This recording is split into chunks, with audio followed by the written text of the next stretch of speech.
औज़ुबिल्लाहि बिस्मिल्लाहिर्रहमानिर्रहीम। नाज़रीन, मैं हूं आपका मेज़बान ताहिर राव और आपको हाइड पार्क में खुशामदीद कहता हूं। नाज़रीन, इलेक्शन को गुजरे 2 दिन हो चुके हैं और इस वक्त जोड़ तोड़ जारी है। पाकिस्तान पीपल्स पार्टी एज ए मजमूई पार्टी के तौर पे अगर पार्टियों के हिसाब से देखा जाए तो सेकंड नंबर पे है, लेकिन अगर आज़ाद उम्मीदवारों को अगर शामिल किया जाए जो कि पीटीआई बैक्ड उनमें से मेजॉरिटी है, तो पाकिस्तान पीपल्स पार्टी 54 सीटें लेके इस वक्त तीसरे नंबर पे खड़ी है।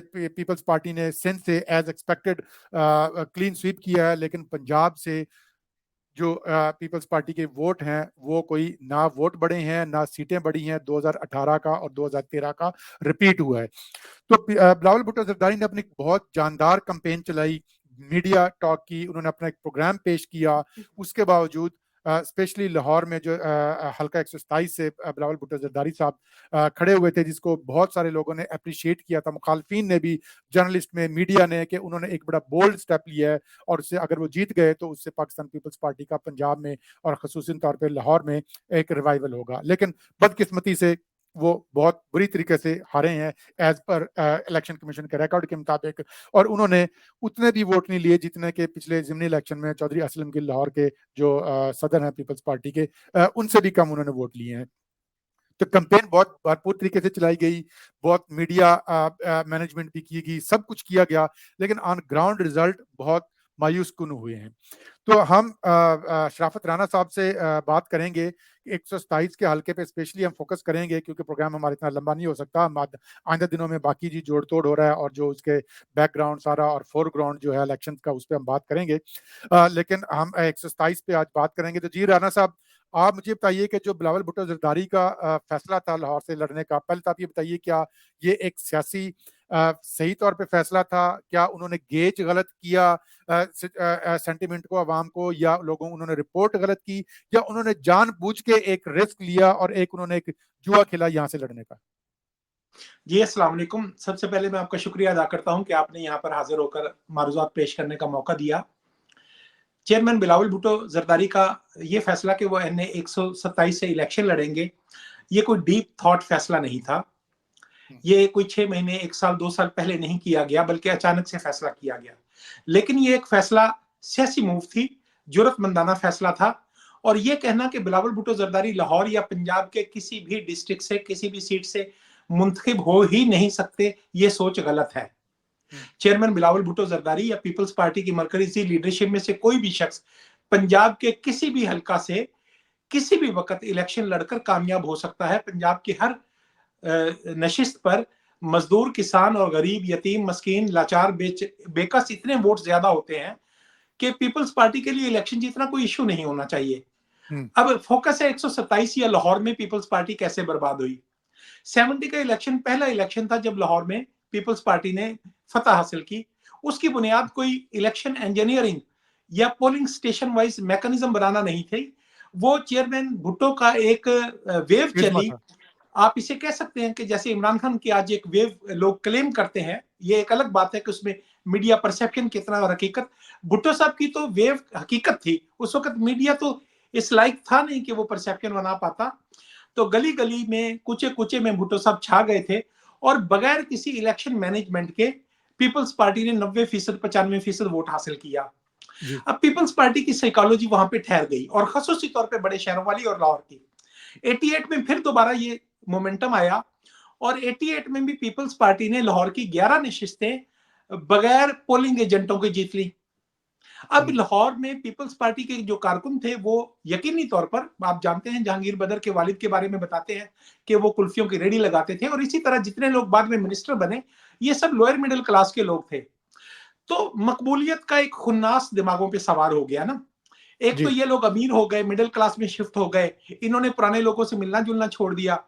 फिर बार बार ऐसा होता रहा कि इलेक्शन में एस्टेब्लिशमेंट की जानिब से स्टेक्स बढ़ाए गए, पैसा, प्रॉपर्टी का बिजनेस, और पंजाब में खासतौर तौर पे बल्दियाती निजाम। अब बदकिस्मती ये है कि पीपल्स पार्टी ने कभी भी बल्दियाती निजाम के अंदर एंटर होने की अदना सी कोशिश नहीं की। होते होते एक पटवारी, छोटा थानेदार, डीएफसी होता है, डिटेक्टिव फुट कांस्टेबल होता है एक स्पाई मोहल्ले में, और यूनियन काउंसिल के सेक्रेटरी, यूनियन काउंसिल के, ये सब एक मजबूत नेटवर्क है डिप्टी कमिश्नर तक। जी तो इस नेटवर्क के तोड़ के लिए पीपल्स पार्टी के लिए माजी में 1988 तक या उसके बाद 1999 तक मोहतरमा बेनजीर भुट्टो की शहादत तक लाहौर में 300 पीपल्स पार्टी के फाल यूनिट्स थे। पीपल्स पार्टी की जानिब से मिनिस्टर बनने वालों ने उन यूनिट्स को बेचा, उन यूनिट्स को मरवाया, उन यूनिट्स के ओहदेदारों को कारोबारी तौर पर कोलैप्स करवाया, मुखालफों को निशानदेही कर करके। 2002 के बाद जो सिस्टम बना है इसमें पीपल्स पार्टी की लाहौर में एक भी तंजीम मौजूद नहीं है। जी असलम गिल वाले इलेक्शन में जो भी लोग लाहौर में आए उन्होंने बड़ी एफर्ट करके इस मोमेंटम को कायम किया था। अब प्रॉब्लम यह है कि इसी हलका में बहुत सारे लोग जैली चेहरे अपनी शख्सियत और कामत से बड़े बनाकर पेश किए गए और चेयरमैन को ये यकीन हो गया कि ये लोग बहुत बड़े क्राउड पुलर हैं, उनके पास बहुत ज्यादा वोट हैं। अब फर्दन नाम लेना मकसद नहीं है, आपको सब जानते हैं कि कौन कौन लोग इसमें शरीक थे। मोहतरम अली जुल्फकार बदर को इस कैंपेन का इंचार्ज बनाया गया। तो अब मैं तो इनसे इख्तलाफ नहीं करता, पार्टी की नॉमिनेशन है, पार्टी ने कर दिया, लेकिन मेरे इल्म में नहीं है कि कभी मोहतरम अली जुल्फकार बदर ने यूनियन काउंसिल का कोई काउंसलर का इलेक्शन लड़ा हो या जीता हो, कभी वो बतौर वकील बार के इलेक्शन में खड़े हुए हों। एक फर्द, वो जितने मर्जी बड़े बाप का बेटा हो, अगर वो इलेक्शन की इंजीनियरिंग के प्रोसेस का वो नहीं है तो वो कैसे इतनी बड़ी कैंपेन को मैनेज कर सकता था। तो बदकिस्मती ऐसी हुई कि पीपल्स पार्टी ने चेयरमैन की वो तमाम मकबूलियत, मैं फिर कहता हूं कि जो जलसा हुआ था उसमें लोग बाहर से नहीं आए थे। 127 में से कम 10,000 लोग उस दिन शरीक हुए थे। तो भाई उन वोटों को लेने के लिए इलेक्शन वाले दिन मुझे बार बार फोन आते रहे कि पीपल्स पार्टी ने जो पोलिंग कैंप लगाए हुए उन पे कोई आदमी नहीं बैठा हुआ, पीपल्स पार्टी ने जो ट्रांसपोर्ट अरेंज की थी वहां पे कोई ट्रांसपोर्ट नहीं थी, पीपल्स पार्टी के जो पोलिंग एजेंट थे उनके लिए खाना पहुंचाने वाला कोई नहीं था। तो मैं ये समझता हूं कि हर लेवल पर कुछ पीपल्स पार्टी के लोग, मुझे एक पुराना वाकया याद आ गया, 93 के इलेक्शन में पीपल्स पार्टी के इचरा के उम्मीदवार थे मियां उस्मान साहब, अल्लाह उन्हें जन्नत नसीब करे, मेरा नहीं ख्याल क्या वो जिंदा है। तो मैंने पूछा आप इलेक्शन हार गए और बहुत थोड़े वोटों से वो आ रहे, तो उन्होंने बताया कि पीपल्स पार्टी का जो जोनल उनके इलाके का सदर था, ये 93 की बात कर रहा हूं जब 2 लाख रुपए बहुत बड़े एसेट होते थे, उसे मैंने ट्रांसपोर्ट की मैनेजमेंट के लिए 2 लाख रुपए दे दिए, तो इलेक्शन से 3 दिन पहले वो दुबई चला गया और इलेक्शन के 15 दिन बाद वापस आया। ऐसे घुसपैठियों की शनाख्त पीपल्स पार्टी की लीडरशिप नहीं कर पाई क्योंकि एक्सेस नहीं है। मोहतरमा बेनजीर भुट्टो के पाकिस्तान आमद के बाद से आज तक पीपल्स पार्टी की लीडरशिप को सिक्योरिटी थ्रेट है। उस सिक्योरिटी थ्रेट का फायदा वो लोग उठाते हैं जिनकी बिलावला उसमें रसाई है। वो पीपल्स पार्टी लाहौर या पीपल्स पार्टी पंजाब के जेन्युइन वर्कर को ना प्रेसिडेंट जरदारी तक पहुंचने देते हैं और ना चेयरमैन बिलावल तक मिलने देते हैं। अभी पिछले दिनों में आपने शमूलियतों का प्रोग्राम देखा होगा, ऐसे ऐसे लोगों को बहुत बड़ा इलेक्टेबल बनाकर शमूलियत करवाई गई। जो लोग 1983 में यूनियन काउंसिल के चेयरमैन बने थे उन्हें कहा गया ये साबिक एमपी है। ऐसे लोगों को मिलवाया गया जो एमपीए का इलेक्शन लड़ा लेकिन उसे कुल 2700 वोट पड़े, कहा गया ये तो एमपीए का बहुत बड़ा ताकतवर इदारा है। साबिक आजाद उम्मीदवार, बिल्कुल बहुत सारे साबिक आजाद उम्मीदवार पीपल्स पार्टी की अपनी जो तंजीमें हैं पंजाब में, ये सब की सब डमी तंजीमें हैं और ये बिलावल भुट्टो जरदारी और आसिफ अली जरदारी के खिलाफ माइनस जरदारी कैंपेन में माजी में इस्तेमाल होती रही हैं। और ये लेकिन राणा साहब मुझे ये बताएं, आपने 2 एग्जांपल आपके सामने मैं रखता हूं, एक आपने खुद पेश की भुट्टो साहब की। देखिए मेरा जो अपना मानना है, जो मैं कनाडा में रहता हूं, यहाँ पे भी मैं देखता हूं, वोट जो मिलता है वो पार्टी लीडरशिप के नाम पे पड़ता है, उसकी शख्सियत पे और पार्टी प्रोग्राम पे। ठीक है, तंजीमें होती हैं वो ऑर्गेनाइज करने वाली होती हैं, वो एक कोरियर का काम करती हैं कि आपने एक पोस्ट ऑफिस का आपका एक मैसेज है जो आपने खत में लिखा मैंने पहुंचा दिया वो। लेकिन आजकल जो जो ट्रेडिशनल जो तंजीमें हैं वो अब खत्म हो गई हैं, उनकी इतनी जरूरत नहीं है कि पहले स्टडी, अब तो सोशल मीडिया है, टीवी है, जो मर्जी, मतलब इतने चैनल मुख्तलिफ आ गए हैं आवाम तक बात पहुंचाने का। इसमें कोई रुकावट नहीं है कि अगर कोई आसिफ अली जरदारी साहब या बिलावल भुट्टो जरदारी या कोई भी बंदा अगर पैगाम पहुंचाना तक चाहे अवाम तक, वो अवाम तक उसका पैगाम ना पहुंचे। जुल्फकार अली भुट्टो के जमाने में कोई भुट्टो, मैंने आज भी किसी को लिखा था, उन्होंने किसी ने कहा कि मैं आज ट्वीट कर रहा था उसमें, तो लोगों ने कहा कि जी बिलावल भुट्टो जरदारी साहब पंजाब में नहीं आते थे, हर दफा हम ये डाल देते हैं। तो मैंने कहा यार बाकी इमरान खान और नवाज शरीफ कौन सा चाय रात को शाम को बैठ के बैठक में बैठ के उनके साथ अपने हुक्का पीते हैं बैठ के कारकुनों के साथ। जुल्फकार अली भुट्टो को लोगों ने नहीं देखा था, उस वक्त मीडिया भी नहीं था, कोई मिलते नहीं थे उनसे जाके। इसी तरह इमरान खान से इमरान खान तो नहायत ही बदतमीज शख्स है, वो तो किसी से मिलता नहीं है, हाथ नहीं मिला के मिलता, वो तो अपने दोस्तों के फौतगी पे नहीं जाता, कुछ के बीमारी पे नहीं जाता। उनका जो पैगाम पहुंच गया है, तो हमारा पाकिस्तान पीपल्स पार्टी के पैगाम पहुंचने में क्या प्रॉब्लम है? अब इसमें दूसरा एंगल मैं जिक्र करता हूं, जो इस वक्त पीपल्स पार्टी का ऑफिशियल मौकफ है। पीपल्स जी पार्टी का यह दावा है कि हमें 60,000 वोट मिले थे, ठीक है। लेकिन 15,000 का नतीजा जारी किया गया है। ठीक है। अब इस बात पे पीपल्स पार्टी मुख्तलिफ लीगल फोरम्स पे जा रही है, यानी हम्म। चेयरमैन बिलावल भुट्टो जरदारी को इस बात पर कोई एतराज नहीं है कि इलेक्शन आजादाना मुनसिफाना हो और हम हार जाएं तो कोई बात नहीं। ठीक हमने है। अपना वजूद लाहौर के अंदर मनवा लिया और हमने वो क्लेम करते हैं इस वक्त, या पीपल्स पार्टी क्लेम करती है कि 60,000 तक के फॉर्म उनके पास मौजूद है। तो यकीनी तौर पर आने वाले तो वक्त में कोई किधर ना है कोई फॉर्म, ऐसी फॉर्म किधर है वो? ऐसी बात सामने आएगी और पीपल्स पार्टी इसको मीडिया में लेके आएगी।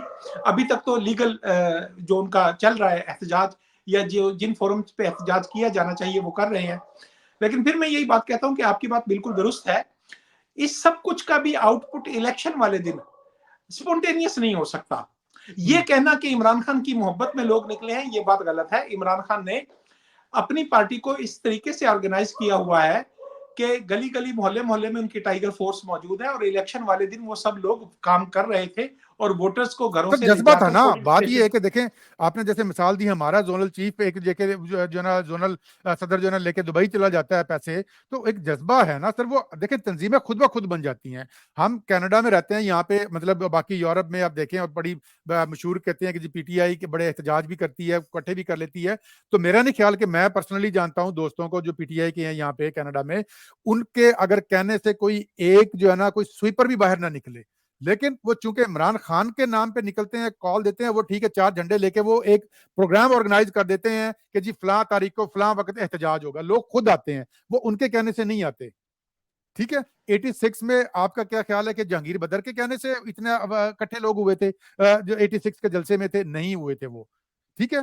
तो सीनियर वाइस प्रेसिडेंट हमारे शेख रशीद थे, आपने 88 का जिक्र किया, लाहौर में 88 में कौन आ रहे थे? जो सबसे जो पाकिस्तान पीपल्स पार्टी के जो ट्रू कारकुन थे, जो सही लॉयलिस्ट थे, सिर्फ वो हारे थे, बाकी जो नॉर्मल बंदे थे वो जीत गए थे। शेख रशीद हार गया था, अब्दुल कादर हार गया था, उसका बेटा अभी पीटीआई के टिकट पे सुना है जीता है शायद, हसन अब्दुल कादर या कौन, क्या नाम है उनका।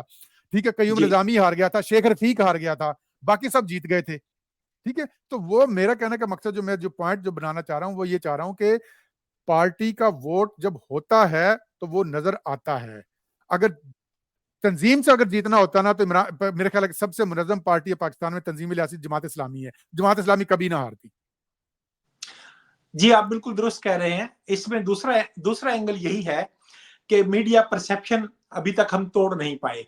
जी हम अभी तक पाकिस्तान पीपल्स पार्टी की जो सक्सेस स्टोरीज हैं, जो कामयाबियां हैं, उन्हें कभी गिनवा नहीं पाए। ठीक पाकिस्तान है। पीपल्स पार्टी का जो एक बयानिया बना हुआ है, जो लोग टीवी चैनल्स पर बैठते हैं वो हमेशा ये कहते हैं कि हमने पाकिस्तान की खातिर जान कुर्बान की।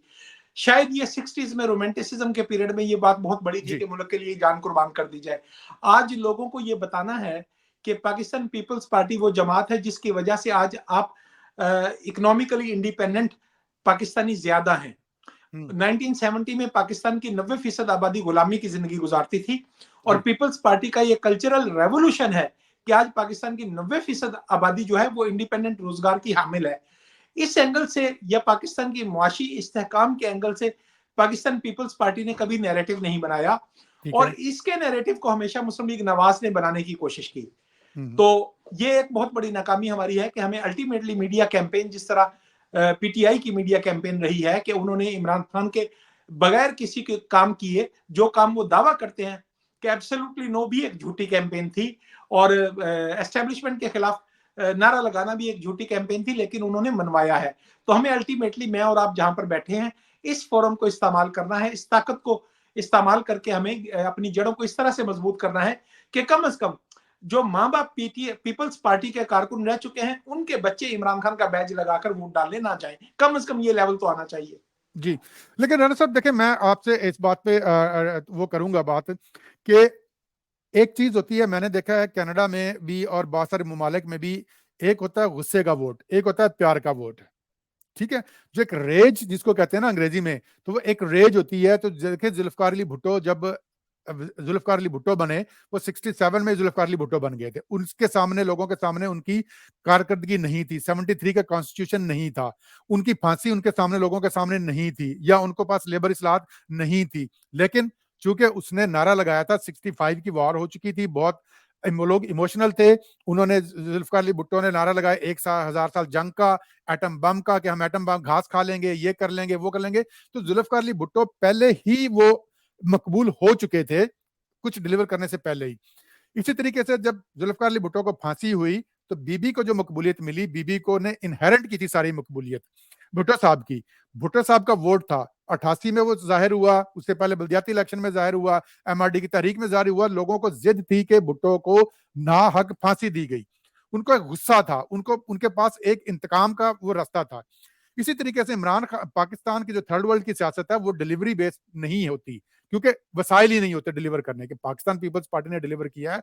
तो इमरान खान आज के जो इंडिपेंडेंट, उसके जो बैकअप जीते हैं, वो उसकी परफॉर्मेंस से नहीं जीते, परफॉर्मेंस थर्ड क्लास उसकी रही है। और मैं आज ही बात कर रहा था किसी से कि अगर ये 5 साल हुकूमत पूरी कर लेता इमरान खान, और इसको प्रॉपरली मैनेज करने देते उसको, तो आज वो शिकस्त खुर्दा होता, क्योंकि लोगों के पास परफॉर्मेंस थी, उसको मौका मिला, उसने झूठा बयानिया घड़ा, सच्चा बयानिया घड़ा, हम इस पे नहीं जाते, लेकिन उसका बयानिया बाय किया और लोगों ने वोट दिया एब्सोल्युटली नॉट पे।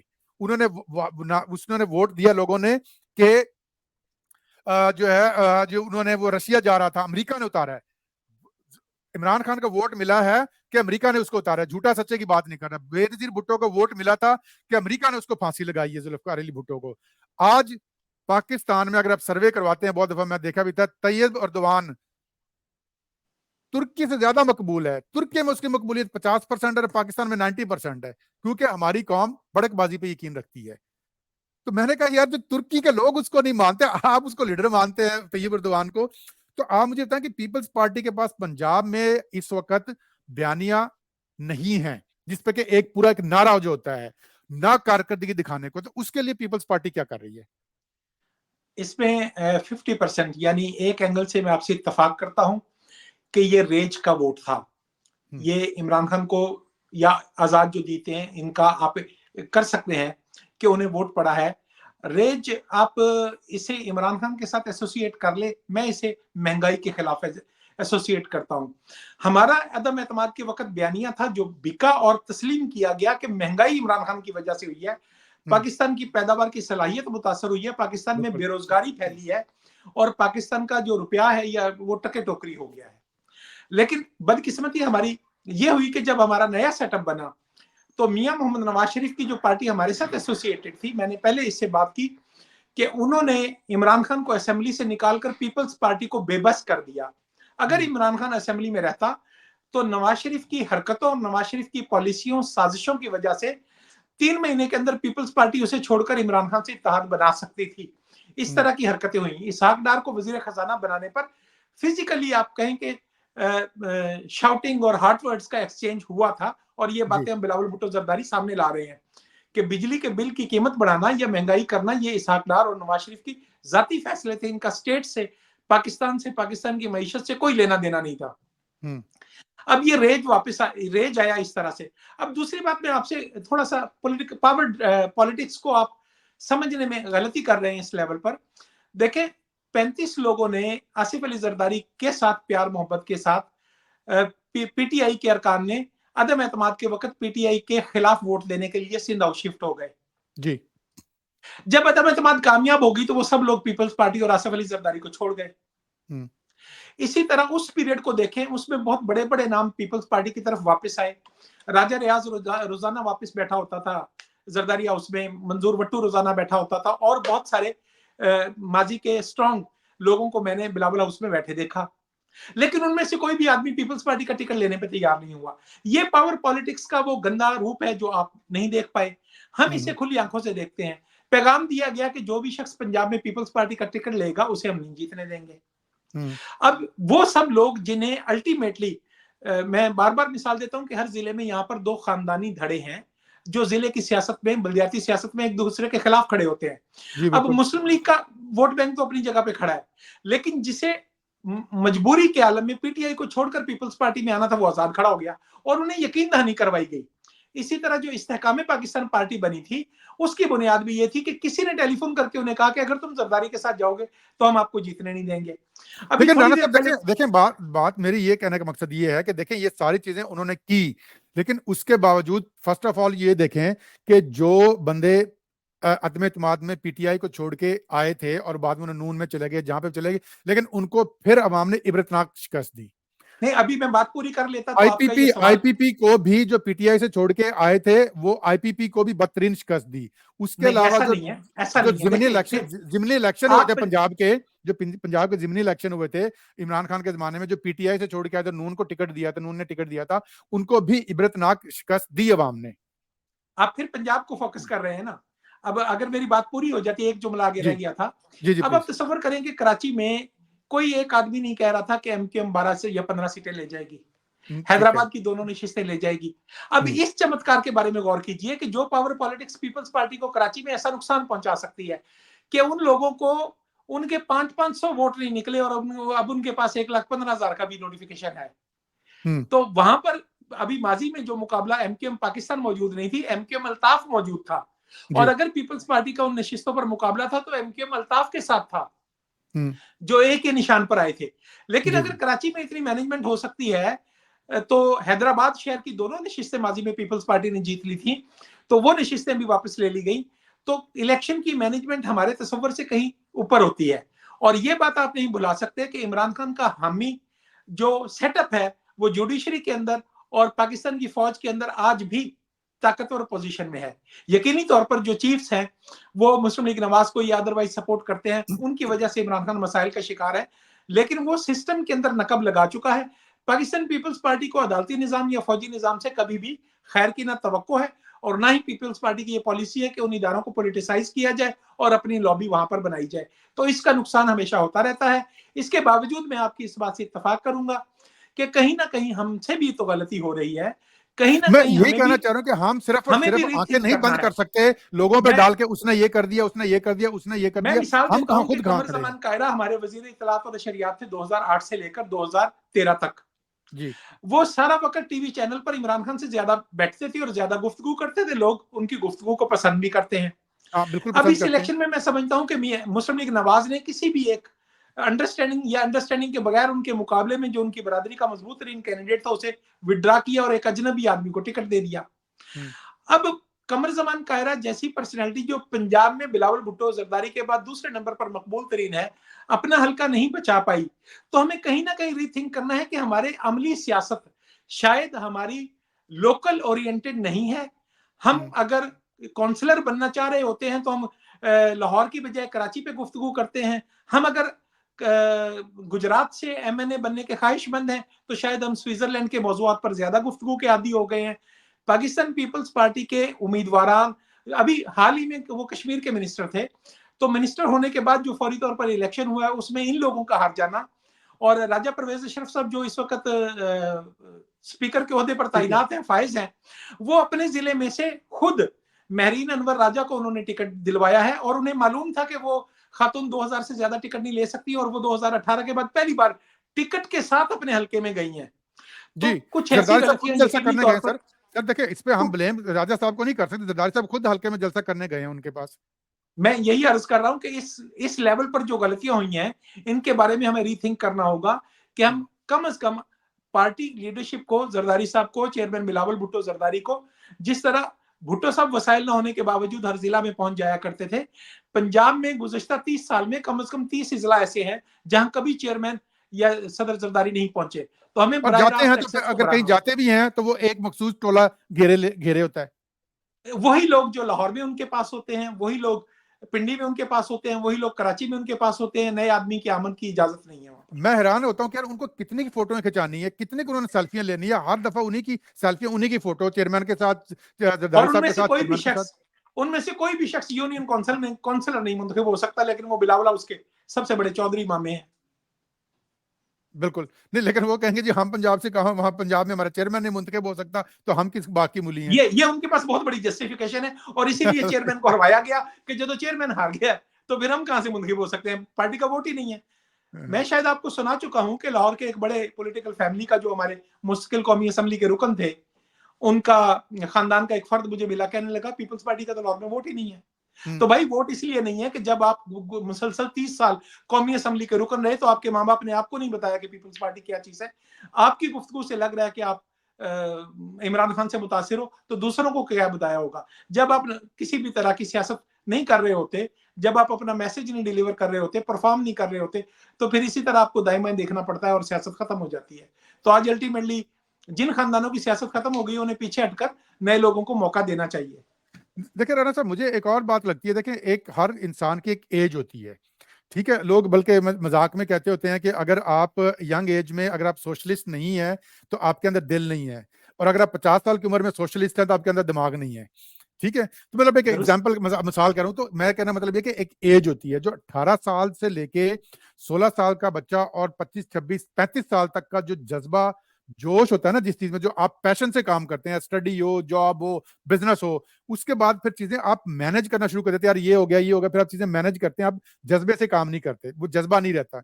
इसी तरीके से पाकिस्तान पीपल्स पार्टी के पास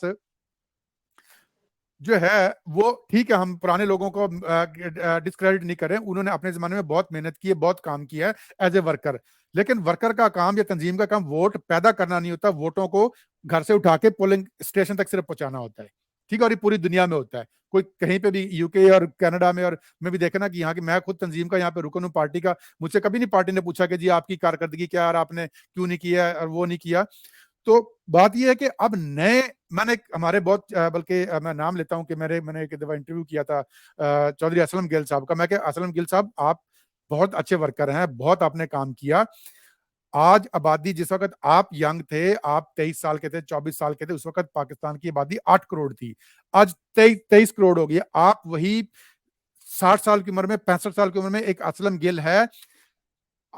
23 साल वाले, मुझे 50 असलम गिल चाहिए लाहौर में, वो किधर है? हमें आज लाहौर में 25 साल के 100 जहांगीर बदर चाहिए।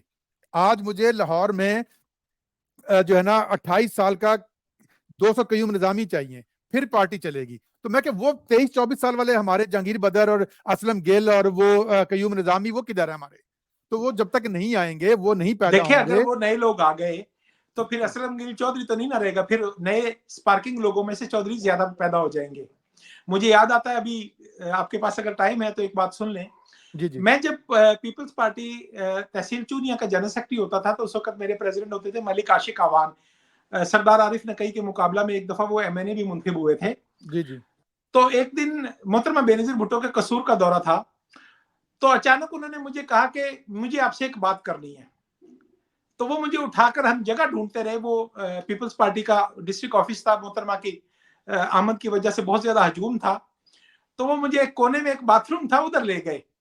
मुझे कहते हैं कि ये सब जो लोग बैठे हैं ना, ये सब रोजाना ये सोच कर आते हैं कि ये मुझे कत्ल करके मेरी सीट पे कब्जा कर ले। मुझे इनमें से किसी का डर नहीं लगता, मैं इन सबसे तगड़ा हूं।